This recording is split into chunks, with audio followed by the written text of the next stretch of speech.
আপনার ড্রয়িং রুমে বসে থাকা আপনার সবচেয়ে বিশ্বস্ত আত্মীয়, হাসি খুশি প্রাইভেট টিউটর, কিংবা এলাকার সবচেয়ে একজন গুণীজন মানুষ।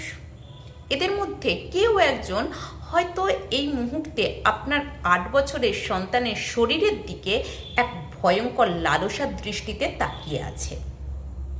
কথাটা শুনে শিউরে উঠলেন।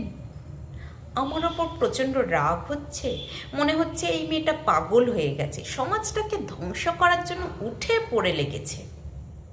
একটু ধৈর্য ধরুন। আমাকে গালি দেওয়ার আগে প্রতিদিনের খবরের কাগজগুলোর দিকে একবার তাকান আর নিজের বিবেকের কাছে প্রশ্ন করুন, আমাদের সমাজের এই নোংরা সত্যটাকে আমরা আর কতদিন কার্পেটের নিচে লুকিয়ে রাখব? আজ আমি আপনাদের সাথে এমন একটা বিষয় নিয়ে কথা বলবো যা শুনলে আমাদের সমাজের তথাকথিত ভদ্রলোকেদের কানে তালা লেগে যায়।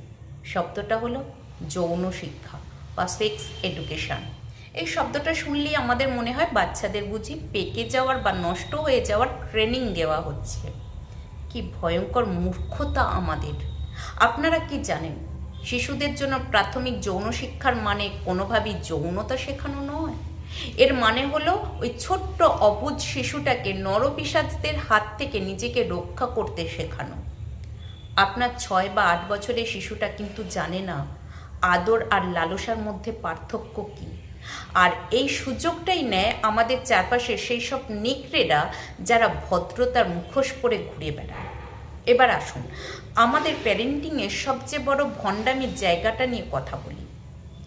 বাড়িতে কোনো আত্মীয় এলে আমরা বাচ্চাকে জোর করি, যাও আঙ্কেলকে প্রণাম করো, আঙ্কেলের কোলে গিয়ে বসো, আঙ্কেলকে একটা হাগ দাও। বাচ্চাটি হয়তো ওই লোকটার কাছে যেতে চাইছে না, সে গুটিসুটি মেরে আপনার পেছনে লুকাচ্ছে, কিন্তু আপনি আপনার সামাজিক ভদ্রতা স্ট্যাটাস রক্ষার জন্য বাচ্চার ইচ্ছার বিরুদ্ধে তাকে ঠেলে দিচ্ছেন ওই লোকটার কোলে। আপনার এই একটা আচরণ দিয়ে আপনি আপনার সন্তানের অবচেতন মনে কি বার্তা দিচ্ছেন জানেন? আপনি তাকে শেখাচ্ছেন তোমার নিজের শরীরের ওপর তোমার কোনো অধিকার নেই। বয়সে কেউ বড় হলে যদি তোমার শরীর স্পর্শ করতে চায় তবে তোমাকে সেটা মেনে নিতে হবে। আপনি নিজ হাতে আপনার সন্তানকে ভবিষ্যতের কোনো ধর্ষকের জন্য একটা আদর্শ শিকার বা ভিকটিম হিসেবে প্রস্তুত করছেন। গবেষণা এবং পুলিশের রিপোর্ট কি বলে জানেন? 90% শিশু নির্যাতনের ঘটনা ঘটে একদম পরিচিত গণ্ডির ভেতরে। ওই পাড়ার মোড়ের ভ্যান চালক বা অপরিচিত কেউ এসে বাচ্চাকে চকলেট দিয়ে অপহরণ করে নিয়ে যায় না। বাচ্চাকে নির্যাতন করে তার আপন কাকাতো ভাই, মামা, ড্রাইভার, দারোয়ান কিংবা সেই মানুষটা যাকে আপনি সবচেয়ে বেশি বিশ্বাস করে বাচ্চার প্রাইভেট টিউটর হিসেবে নিয়োগ করেছেন। আমাদের সমাজের মায়েরা তখন কি করেন? যখন বাচ্চা নির্যাতনের কথা বলতে আসে তারা চোখ রাঙিয়ে বলেন, চুপ বেয়াদব, উনি বয়সে কত বড়, ওনাকে নিয়ে এমন কথা বলতে তোমার মুখে আটকালো না? আর কখনো যেন এসব কথা না শুনি। ব্যাস, শিশুটা বুঝে যায় এই পৃথিবীতে তার সবচেয়ে নিরাপদ আশ্রয়স্থলটা আসলে তার জন্য নিরাপদ নয়। সে একা হয়ে যায়। ওই পিশাচটা দিনের পর দিন তার শরীর নিয়ে খেলতে থাকে, আর শিশুটা তার ভেতরে এক পাহাড় সমান ট্রমা, ঘৃণা আর অপরাধবোধ নিয়ে বড় হতে থাকে। আপনারা যারা এই 6 থেকে 12 বছর বয়সী সন্তানের বাবা মা, আজ এখনই আপনাদের কিছু জরুরি পদক্ষেপ নিতে হবে। প্রথমত, সন্তানকে তার শরীরের গুড টাচ এবং ব্যাড টাচ সম্পর্কে পরিষ্কার ধারণা দিন। তাকে শেখান ডাক্তার, বাবা মা এইসব মানুষ ছাড়া আর পৃথিবীর কারো অধিকার নেই তার প্রাইভেট পার্টস বা গোপনাঙ্গ স্পর্শ করার। দ্বিতীয়ত, আমাদের সমাজের একটা খুব বাজে স্বভাব হলো বাচ্চার গোপনাঙ্গকে বিভিন্ন কিউট বা ছদ্মনামে ডাকা। আজই এই প্র্যাকটিস বন্ধ করুন। বাচ্চাকে তার শরীরের অঙ্গ প্রত্যঙ্গের সঠিক বৈজ্ঞানিক নাম শেখান। যখন কোনো পিশাচ তার সাথে নোংরামি করবে, সে যেন স্পষ্ট ভাষায় এসে আপনাকে বলতে পারে যে তার শরীরের ঠিক কোথায় স্পর্শ করা হয়েছে। তৃতীয়ত, একটা রুল বা নিয়ম আজই সন্তানের মস্তিষ্কে গেঁথে দিন। বড়রা কখনো ছোটদের সাথে কোনো সিক্রেট বা গোপন খেলা খেলে না। নির্যাতনকারীরা সবসময় বাচ্চাকে ভয় দেখায় বা প্রলোভন দিয়ে বলে, এটা আমাদের গোপন খেলা, মাকে বললে কিন্তু মা তোমাকে মেরে ফেলবে। আপনার সন্তানকে এটা বিশ্বাস করান যে কেউ যদি তাকে বলে মাকে বলা যাবে না, তার মানে হলো লোকটা খারাপ, এবং ওই কথাটা সবার আগে এসে মাকেই বলতে হবে।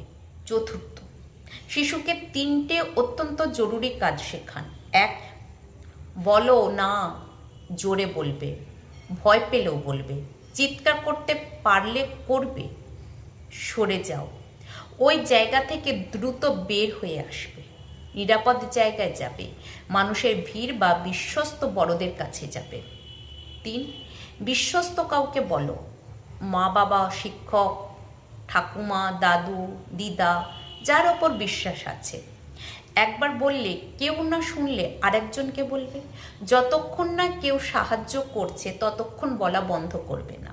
পঞ্চমত, সন্তানের সাথে বসে 3 থেকে 5 জন বিশ্বস্ত মানুষের তালিকা তৈরি করুন। শিশুকে শেখান বিপদে পড়লে সে কার কাছে যাবে, জরুরি ফোন নম্বর মুখস্থ করান। এবার আসে আবাসিক শিক্ষা প্রতিষ্ঠান নিয়ে।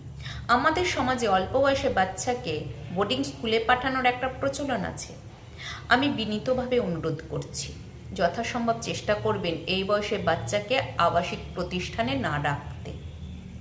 এই বয়সে বাচ্চাকে আবাসিক প্রতিষ্ঠানে রাখলে খুবই খারাপ। বাড়ি থেকে এসে গিয়ে পড়তে পারে, এমন ব্যবস্থাই ভালো। আর যদি বাধ্য হয়ে রাখতেই হয় তবে এমন প্রতিষ্ঠান বেছে নিন যেখানে সব জায়গায় অন্তত সিসি ক্যামেরা আছে এবং আপনি নিয়মিত বাচ্চার সাথে যোগাযোগ করতে পারেন। আর একটা গুরুত্বপূর্ণ বিষয় হলো ছেলে শিশুদের নিরাপত্তা। আমাদের সমাজে একটা ভয়াবহ ধারণা আছে যে ছেলেরা এসবের শিকার হয় না। এটা সম্পূর্ণ ভুল। মেয়ে শিশুদের মতো ছেলে শিশুরাও সম্পূর্ণভাবে শিকার হয়, সমানভাবে ঝুঁকিতে থাকে। ছেলেদেরও শরীরের অধিকার শেখাতে হবে। ছেলেরা কাঁদে না বলে তাদের মুখ বন্ধ করে দেওয়া মানে পিশাচদের সুযোগ করে দেওয়া। এছাড়া প্রতিবন্ধী শিশুদের জন্য বিশেষ বিবেচনা প্রয়োজন। তারা অনেক সময় বেশি ঝুঁকিতে থাকে কারণ তারা সহজে অভিযোগ করতে পারে না। তাদের সাথে ছবি বা সংকেতের মাধ্যমে যোগাযোগের ব্যবস্থা করুন। এখন ধরুন এত কিছুর পরও অনাকাঙ্ক্ষিত কিছু ঘটে গেল। শিশু যদি হঠাৎ আপনার কাছে এসে এমন কোনো অভিযোগ করে, তবে অভিভাবক হিসেবে আপনার প্রথম কাজ কি? শান্ত থাকুন, শিশুকে থামাবেন না, তাকে বারবার জেরা করবেন না। তুমি নিশ্চিত বলে সন্দেহ প্রকাশ করবেন না। সবচেয়ে বড় কথা, শিশুকে কখনো দোষ দেবেন না। তাকে বুকে জড়িয়ে ধরে বলুন, তুমি আমাকে বলেছ। এটা খুব সাহসের কাজ।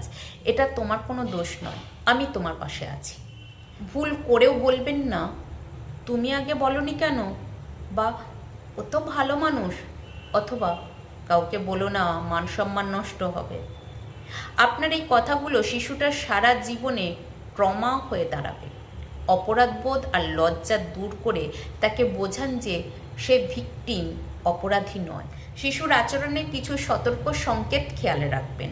হঠাৎ চুপচাপ হয়ে যাওয়া, নির্দিষ্ট কাউকে বা জায়গাকে ভয় পাওয়া, ঘুমের সমস্যা, দুঃস্বপ্ন, খাওয়ার অভ্যাস বদলে যাওয়া, স্কুলে যেতে না চাওয়া বা শরীরের আঘাতের দাগ দেখলে সতর্ক হন। তবে এগুলো দেখলেই নিশ্চিন্ত সিদ্ধান্ত নেওয়ার কিছু নেই, কিন্তু শিশুর কথা মনোযোগ দিয়ে শোনা জরুরি। সবশেষে শিশুর নিজের সীমানা এবং অন্যের সীমানা বুঝতে শেখান। বাথরুম বা পোশাক পরিবর্তন করার সময় ব্যক্তিগত গোপনীয়তা রক্ষা করা শেখান। আপনি নিজেও তার রুমে ঢোকার আগে নক করুন। আপনার এই আচরণই তাকে শেখাবে যে তার প্রাইভেসি কতটা গুরুত্বপূর্ণ। আপনারা যারা আজ আমার এই ভিডিওটা শুনছেন, আমি আপনাদের কাছে একটা অত্যন্ত ব্যক্তিগত এবং স্পর্শকাতর প্রশ্ন রাখতে চাই। আপনাদের নিজেদের ছোটবেলার দিকে একবার ফিরে তাকান। আপনাদের মধ্যে কতজন ছোটবেলায় এমন কোনো আত্মীয় বা পরিচিত মানুষের দ্বারা ব্যাড টাচ বা অস্বস্তিকর স্পর্শের শিকার হয়েছিলেন? এবং কতজন সেই কথাটা ভয় পেয়ে বা লজ্জায় নিজের বাবা মাকে কখনো বলতে পারেননি? আপনাদের সেই বুক চাপা কষ্টগুলো আজ কমেন্ট বক্সে নামিয়ে রাখুন। আপনাদের একটা সাহসী স্বীকারোক্তি হয়তো আজ শত শত বাবা মায়ের চোখ খুলে দেবে। তারা অন্তত নিজেদের সন্তানদের এই নরক যন্ত্রণা থেকে রক্ষা করতে সতর্ক হবে। আমি আপনাদের উত্তরের অপেক্ষায় রইলাম।